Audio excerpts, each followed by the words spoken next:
My name is Ashley Shaw. I'm a principal dancer with Matthew Bourne's New Adventures.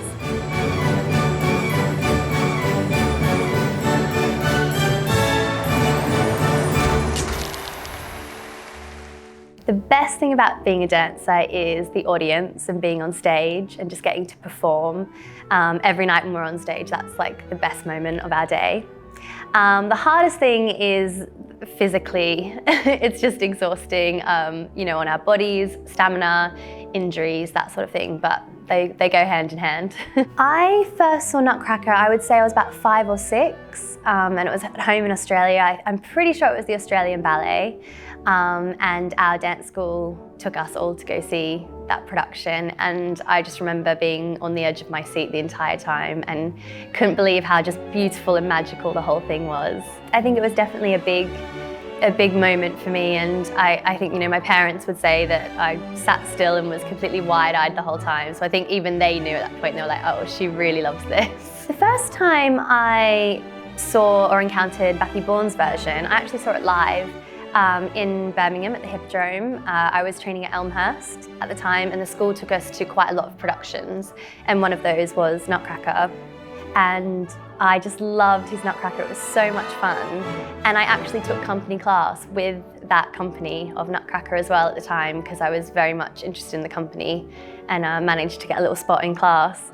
And Kerry Biggin was playing Clara, and Michaela Miazza was playing Sugar. Yeah, so I saw lots of people that I was really lucky to then work with not too long down the track. When I look back on my journey within the company, it's quite special, because I was really in love with the company when I was at school, and it was my dream just to get in and perform with them in any production. So when I look back now and think about all the things I've done, all the roles and shows I've done with the company, I just think, if you told me at 15 when I was looking up the company that I would do that, I'm not sure I would have believed myself. Yeah, I feel really lucky that I've been able to kind of live my dream. In this production I play Sugar, who is daughter of Mr. and Mrs. Dross, who own the orphanage, and she's a very bratty, obnoxious character. She's super fun to play.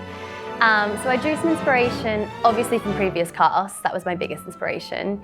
But some characters I think she's quite similar to are like Veruca Salt from Charlie and the Chocolate Factory.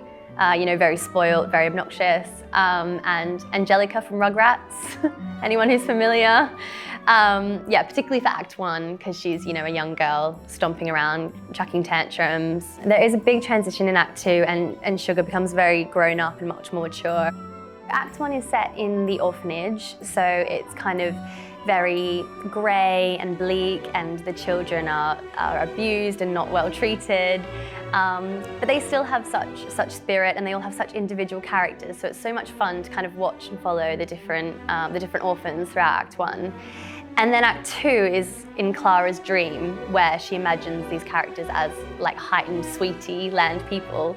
And it's just so much fun, and just so magical to look at, and you can really see the links from the Act 1 orphans into their characters. The moment that people always love, and is kind of the showstopper, I would say, is a part we call the licking dance. And it's when you get the big cake reveal with all the sweeties on top. That alone is just incredible to see. And then all the sweeties come down and start tasting each other, and it's to that Waltz of Flowers music, and it's just a real iconic moment.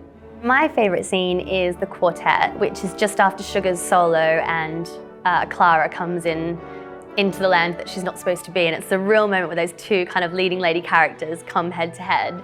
And again, it's to the Sugar Plum Fairy music, so again, it's a really iconic score, and I just think the choreography is great, and you really get to see both characters. We quite often have the people who previously had played these roles around to kind of pass on their gems of wisdom. So it's really nice now to be on the other side of things and being the person who gets to pass down information to other people playing the role as well, and hopefully making it better and easier for them.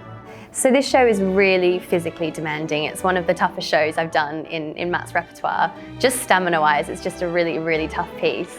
So we really have to look after ourselves. Kind of all the obvious things, eating right, going to bed at a good time, making sure we warm up, cool down, all those things.